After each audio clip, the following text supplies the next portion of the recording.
Hello अस्सलाम वालेकुम guys, welcome back to my new vlog. तो वेलकम हो गया आप सबका अनदर व्लॉग के अंदर। तो जल्दी जल्दी मुझे सब्सक्राइब करें और बेल आइकन का बटन दबाना मत भूलना। बेल आइकन के बटन दबाने से ये होता है कि मेरी जब भी कोई नई वीडियो आएगी आपको नोटिफिकेशन आ जाएगा। तो चले आज मैं आपको XLI Corolla 14 मॉडल पर 15 हाँ XLI Corolla 15 model black colour manual पर आपको गाड़ी चलाना सिखाता हूँ। तो चलें, साथ आज हमारे भाई अब्दुल्ला भी हैं। तो चलें आज आपको साथ सिंधु मूसे वाले के सॉन्ग भी चाहे हैं। तो चलें आज आपको साथ साथ वो गाड़ी चलाना भी सिखाते हैं। पता नहीं लगता टैबला देना ना तुम बोलना गिलो वारदा तुम हिंदी का पता नहीं लगता। तो चलें गाइस सिंधु मूसे वाले के गाने भी साथ साथ सुने और वो गाड़ी चलाना भी सीखें। जरा आवाज़ कम कर लेती हूँ।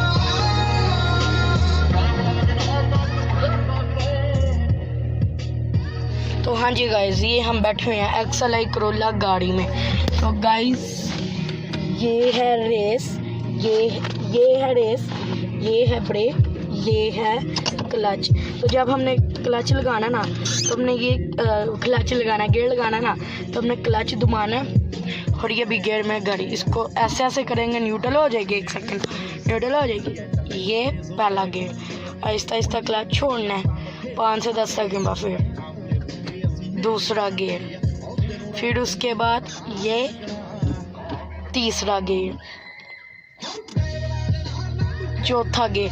इस साइड पे पहला था ना, इस साइड पे पहला था ना, तो इस साइड पे पांचवा गियर और ये रिवर्स। तो चलें गाइस अब हम, और ये तो लाजमी हैंड ब्रेक नीचे करके गाड़ी चलानी है। और गाइस 1 सेकंड, अस्सलाम वालेकुम गाइस मैं अस्सलाम वालेकुम तो आपको इसलिए बोला क्योंकि मैं घर आ गया था। उसके बाद वर्कशॉप था ना पापा के पास। ये देखें मेरी बैटरी भी लो है। मैं आपको किस पता होगा ऑप्शन आ रहा है 5% में बैटरी है। तो ये वीडियो पता नहीं किस तरह बन रही है। तो मैं घर आ गया, इस वक्त हो रहा है रात का 1। तो मैं व्लॉग एंड करना था, तो अगर व्लॉग एंड दिल तो कर रहा एंड कर दूँ, या फिर वैसे मैं आपको बता दूँ कि मैंने न्यू गेमिंग चैनल अपना स्टार्ट किया है। गेमिंग चैनल नहीं, इसी चैनल पे मेरी गेमिंग की वीडियो आया करेंगी। तो खुदा का वास्ता उसको ज़रा like follow subscribe and share कर देना। इसको तो आप ज़रा थोड़ा करते, उसको ज़्यादा करना, ठीक है। ओके, अल्लाह हाफिज़, मिलेंगे आप गेमिंग वीडियो।